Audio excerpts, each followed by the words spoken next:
에스겔서 20장 10절에서 18절입니다. 성경에 보면 구하라 주실 것이요 찾으라 찾을 것이요 두드리면 열릴 것이다. 끊임없이 기도하라고 말씀했고 기도의 응답을 약속했습니다. 예수님께서도 자식이 고기를 달라면 뱀을 주겠느냐, 떡을 달라면 돌멩이를 주겠느냐 말씀했습니다. 그런데 20장에서는 특이하게 장로들 몇 명이 에스겔에게 찾아와서 무엇인가를 구하려고 할 때 주님께서 이렇게 말씀합니다. 내가 내 생명을 걸고 맹세하는데 네가 구하는 것을 내가 듣지 않을 것이다. 입을 열지 말라. 너희가 품은 것을 결단코 이루지 못할 것이다. 32절에 보면 그렇게 말씀합니다. 우리도 하나님 앞에 기도하러 나왔습니다. 하나님은 우리가 뭘 가지고 왔는지 구하기 전에 아십니다. 주님이 말씀합니다. 내가 너의 생각을 모를 줄 아는가? 우리가 어떤 생각을 가지고 주님 앞에 나오는가? 이것은 대단히 중요합니다. 이렇게 구할 수도 있고 저렇게 구할 수도 있고 어떤 사람은 차마 구할 수 없어서 침묵 가운데 기도할 수도 있고 그렇지만 주님은 우리의 모든 것을 아시고 우리의 기도를 하나님의 뜻에 합당하게 응답하여 주십니다. 하나님은 에스겔서 20장에서 장로들의 그 질문에 대하여 답을 주시지 않고 이스라엘의 실패한 역사, 그걸 다시 꺼내십니다. 너희들은 애굽에 있었다. 애굽에서 종살이를 했다. 400년 동안 노예 민족으로 애굽 신을 섬겼고 애굽의 우상과 문화를 따라갔다. 그런데 내가 너희를 애굽에서 구원하였고 광야로 이끌어냈다. 그리고 오늘 10절 이후의 말씀은 이스라엘 백성들의 광야 생활에 대한 이야기를 하십니다. 광야는 우리가 최선을 다해서 뭘 할 수 있는 것이 아닙니다. 우리의 성실이 뭘 보장해 주는 것이 아닙니다.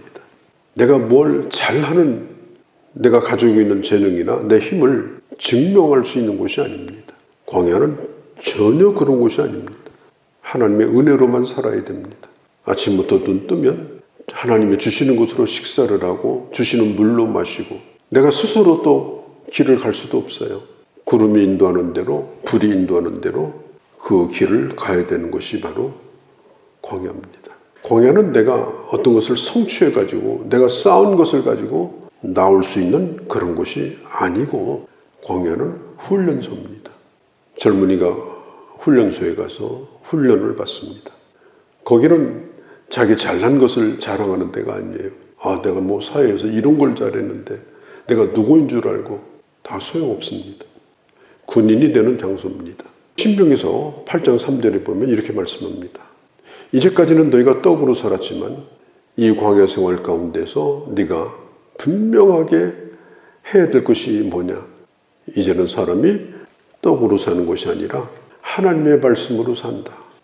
하나님이 없으면 안 되고 하나님이 인도하는 대로 산다. 그게 광야 생활이다. 그리고 이스라엘 백성들이 광야에 있을 때 시내산에서 율법을 주십니다. 그 규례를 지키게 되면 그 규례로 인해서 살 것이라고 말씀합니다. 율법은 우리를 죽이기 위해서 주신 것이 아니고 살기 위해서 주시는 겁니다. 특별히 하나님께서 대표적으로 말씀하신 것이 바로 이 안식일의 문제였습니다.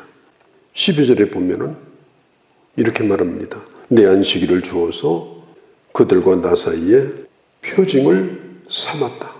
우리가 하나님의 백성이라는 표, 하나님이 내 하나님이라는 표, 안식일은 내가 누구인가를 분명하게 밝히는 날이고 나는 오직 하나님만 섬긴다라고 하는 하나님에 대한 분명한 고백을 하는 날이 이게 안식일입니다. 그러니까 안식일은 단순한 쉼표가 아니에요. 표지판입니다. 내가 누구냐? 내가 지금 서 있는 곳이 몇 번지냐? 그 표지판이 바로 이게 안식일입니다. 그래서 하나님의 사람들이 안식일을 지키는 것을 잃어버리면 벌써 자기가 누구인가를 잃어버리는 겁니다. 하나님이 누구인가도 잊고서 사는 겁니다. 그래서 끊임없이 안식일을 기억하여 지킴으로 자기 정체성을 잃지 않고 하나님이 누구인가를 끊임없이 알고 그러면서 그 길을 걸어가는 거예요. 광야 생활을. 그런데 이스라엘 백성들은 그렇게 하지를 못했습니다. 우리도 마찬가지예요. 일주일 내내 뭘 꿈꿉니까? 세상의 성공 신화를 꿈꿉니다. 끊임없이 어떻게 하면 벌까? 어떻게 하면 성공할까? 어떻게 하면 그 일을 잘 되게 해서 내게 유익하게 만들까? 거기에 머물러 삽니다. 그런데 영영 거기 머물러 살면 다시 그건 애굽으로 돌아가는 거예요. 그렇게 하다가 모든 일을 쉬고 안식일 날 주님을 예배하게 됩니다. 그렇게 함으로 인해서 다시 제정신이 돌아오는 거예요. 최소한도 주님을 예배하는 텀이 바로 일주일에 한 번이다. 지금 온 세계 사람들이 일주일에 한 번씩 쉬잖아요. 근데 예배는 안 드리고 놀러 가고 쉬고 자기 날인 줄 알고. 우리는 그날을 기억해서 주님을 예배함으로 하나님의 사람임을 확인합니다. 그리고 신앙 고백을 하면서 하나님 어떤 분인가 하는 것을 또 선포하고 확인합니다. 그러니까 이게 얼마나 중요한 일이냐라고 하는 겁니다. 수많은 그런 계명이 있지만 주님이 에스겔서에서 말씀하는 게 이 안식일의 문제를 들고 나온 것은 이것이 기본이다 라고 하는 것입니다. 그런데 바벨론에 포로 잡혀와 있는 이스라엘 백성들은 말하는 거예요. 18절에 너희 조상들은 이 규례를 지키지 못했다. 스스로를 더럽혔다. 이걸 따르지 말라. 이걸 본받지 말라. 그렇게 말합니다. 우리가 예전 속담에 부전자전이라고 있습니다. 다 맞는 말은 아닙니다. 좋은 것은 부전자전해야 되죠. 근데 나쁜 것까지 부전자전해가지고 자기를 망치면 안 됩니다. 교회도 마찬가지입니다. 교회도 전통이 중요합니다. 우리 교회는 무슨 교단이다, 무슨 몇 년 전통을 가지고 있다. 그것도 귀히 여겨야 되죠. 그러나 중요한 것은 뭐냐면은 어떻게 앞으로 교회가 가야 되겠는가. 항상 우리는 새로운 시대를 맞는데 그 시대마다 하나님의 교회를 두시는데 그래서 교회는 항상 시대의 도전 가운데 있고 그리고 그것을 지켜나가는 가장 기본이 뭐냐면 교회가 예배를 제대로 드리는 겁니다. 우리는 3년 동안 예배를 드리지를 못했어요. 그래서 교회가 많은 변화가 일어났습니다. 교회 나오는 사람은 나오는 대로 안 나오는 사람은 안 나오는 이유가 또 있는 시대가 돼버렸어요. 그런 경험이 있기 때문에. 또 한 가지는 이게 냉소주의입니다. 해도 안 된다. 시대가 그렇다. 지금은 그런 시대다. 그래서 아예 부흥이라든지 하나님의 교회에 대한 어떤 미래의 꿈이라든지 이런 것에 대해서 냉소적인 생각을 가지고 있어요. 사람이 냉소적인 생각을 가지면 이제는 성장판이 죽어버려요. 성장판이 완전히 닫혀버립니다. 그래 감각이 없어져 버려요. 그러면서 오늘 이 시대에 무슨 현상이 일어났느냐. 탈교회화 현상이 일어났어요. 난 교회 안 나와도 예수 잘 믿어. 이 탈교회화 현상이 이게 굉장히 심각한 겁니다. 하나님의 교회에 나와서 신령과 진리로 경건하게 주님을 예배하는 것. 그게 바로 다음 세대를 하나님의 교회가 이어가는 영적인 가문을 이어가는 가장 중요한 겁니다. 그래서 우리는 이 냉소주의를 깨야 돼요. 해도 안 된다. 해봤자다 이러면 안 됩니다. 하다가 안 돼도 해야 되는 거고 안 되는 걸 통해서 배우고 또 해야 되는 거고 끊임없이 하나님의 뜻을 향해서 나가는 것. 그게 하나님의 백성들이 가져야 될 생각입니다. 우리 성경에 보면 21절, 22절 내가 진노를 쏟으려 하였으나 내 이름을 위하여 내가 그들을 아주 멸하지 않았다.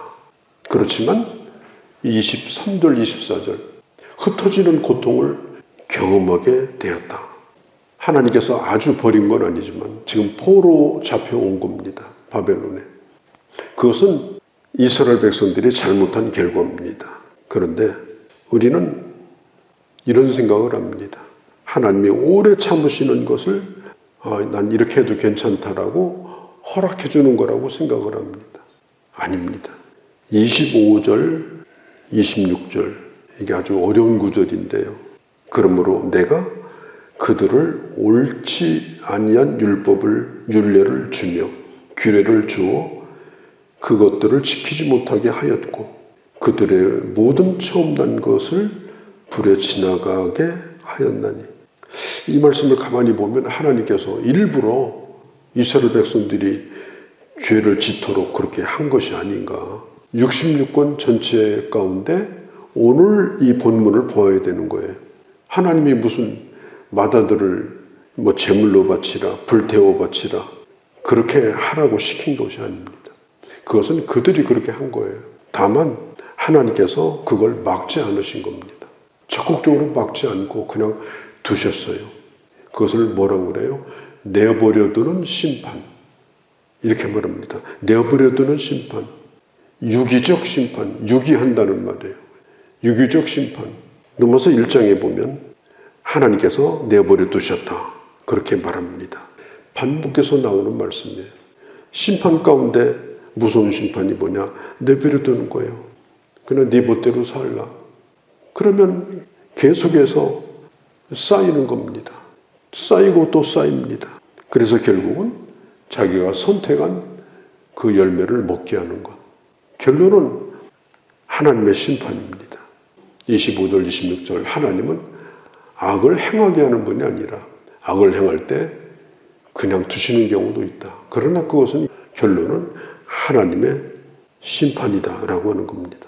이 안식일 문제를 잠깐 더 말씀을 드립니다. 이 안식은 교회에 1시간 머물러서 쉬었다 가는 시간이 아닙니다. 내가 누구인가? 두 번째, 하나님은 어떤 분이신가? 이걸 아주 철저하게 확인하고 또 선포하고 그리고 분명하게 믿는 날이 바로 이게 안식일입니다. 사실 안식일과 주일은 날이 다릅니다. 안식일은 토요일이고 주일은 일요일입니다. 그러나 그 정신에 있어서는 똑같습니다. 우리가 주일 예배를 드리고 그것으로 끝나는 것이 아니라 또 은혜 식탁을 나누고 또 사랑의 교제를 나누고 또 모여서 그날 받은 은혜를 서로 묵상하고 또 예배드린 자들 가운데 어려운 사람을 혹시라도 있는가 돌아보고 또 그들을 격려하고 그래서 나도 마찬가지고 내 형제도 마찬가지고 이제는 세상으로 나갈 만큼 충분한 격려를 받고 그렇게 하고 나가는 게 예배예요. 예배드리고 그냥 5초 내에 그냥 교회 문 열고 튀어나가는 사람은요. 그건 밥 먹자마자 문 열고 대문 박차고 튀어나가는 그런 사람과 똑같습니다. 누구하고 밥 먹었는지 내가 뭘 먹었는지 지금 소화는 되는 건지 아무런 게 없어요. 예배를 그렇게 드리고 가면 그건 정말 망하는 겁니다. 예배 드리면 반드시 머물러야 됩니다. 육신의 식탁도 나누고 특별히 은혜 식탁을 나누고 그게 매우 중요한 거예요. 그게 나도 살게 하는 거고요. 내가 돌보는 영혼을 살게 하는 거예요. 그렇게 해서 우리는 이 세상을 향해서 정말 뿌듯하게 받은 은혜가 더 분명해져 가지고 나가는 거예요. 그렇게 해야 그게 바로 주의를 지키는 겁니다. 그렇게 해야 그 교회 공동체가 부전자전이 아니라 새로운 시대를 꿈꾸고 열어갈 수가 있는 것입니다. 왜 하나님은 어떤 때 왜 나를 내버려 뒀는가 이런 생각을 들 때가 있어요. 내버려 두셨다. 사람은 본질상 뭘 해서 구원받는 존재가 아니에요. 그냥 내버려 두면 다 멸망이에요. 그게 성경이 말하는 인간에 대한 정의입니다. 노력한다고 되는 게 아니니까 내버려 두어야 되는 거예요. 인간은. 너 좀 잘해라. 나 노력하고 있어서 그래도 되는 게 아니에요. 그런데 하나님 우리를 영원히 버리지 않으시고 예수 그리스도를 이 땅에 보내셔가지고 예수님이 십자가에 사신 말씀, 매우 중요한 말씀입니다. 아버지여 왜 나를 버리셨습니까? 나를 내버려 둠으로 내가 멸망을 받아야 되는데 주님이 그 아들을 내버려 두셨어요. 비참하게 죽도록 죄인 중에 죄인인 것처럼 모든 사람들이 다 보는 가운데 아버지 왜 나를 버리십니까? 이 기가 막힌 처지에 하나님의 아들을 두시고 그리고 이제는 그 예수 그리스도를 바라보는 자를 이제는 내버려 두지 아니하시고 예수 그리스도 안에서 우리를 붙들어 주신 게 복음인 것입니다. 하나님의 말씀은 어떤 말씀이든지 다 복음입니다. 오늘 죽는다고 해도 복음이고 오늘 끝났다고 해도 복음입니다. 왜냐하면 예수 그리스도 안에서 결코 우리는 버려진 자가 아니기 때문에 그렇습니다. 또 한 가지는 우리 이름에는 하나님의 이름이 있다는 겁니다. 내 이름을 위하여, 내 이름을 위하여. 벌써 20장에서만 해도요, 2번, 3번 반복합니다. 나는 하나님의 이름이 있는 나는 존귀한 존재다. 이걸 생각하고 오늘도 주님 안에서 믿음으로 살아가는 귀한 한날이 되시기를 바랍니다. 걸어가신 우리 아버지, 광야에서 반복되는 이스라엘 백성들의 그 패역과 실패 속에서 하나님이 어떤 일을 하셨는가, 이스라엘은 어떻게 실패했는가, 그러나 하나님은 그들을 어떻게 붙드셨는가를 저희가 들었습니다. 십자가를 내서 우리를 대신하여 내버려 주신 예수 그리스도의 은혜로 우리에게 새 마음과 새 영을 주시고 우리를 거듭나게 하시고 이제는 새로운 언약의 가문의 길을 걷게 하시고 그러한 우리들이 모여서 하나님의 공동체를 이루었습니다. 냉소주의나 탈교회와 현상을 거부하게 하시고 하나님 나라의 부흥과 하나님의 역사를 꿈꾸면서 미래를 향해 나갈 수 있는 우리와 우리 교회가 되게 하여 주시옵소서. 아멘.